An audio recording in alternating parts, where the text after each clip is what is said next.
çfarë simptoma duna me pas unë, si pacient, klient, për me ardhur tek psikologu? Kur jo shqetësuese?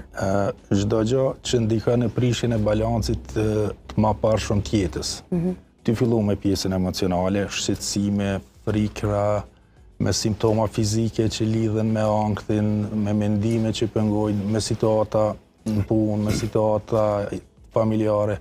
Çdo gjë që ndikon në mirëqenien e klientit, atëherë është e preferueshme me ardhë, me bëni seancë edhe me pa bashkarisht a ka nevojë për trajtim, a është problematik, a ka nevojë me normalizu, sepse na shpeshherë kemi klient që krijon simptomat prej reagimeve ose emocioneve që janë normale. Edhe me një seancë ose me 2 seanca, me procesin e vlerësimit, atëherë bashkarisht me klientin, nëse ka nevojë, atëherë bëhet një plan trajtimi,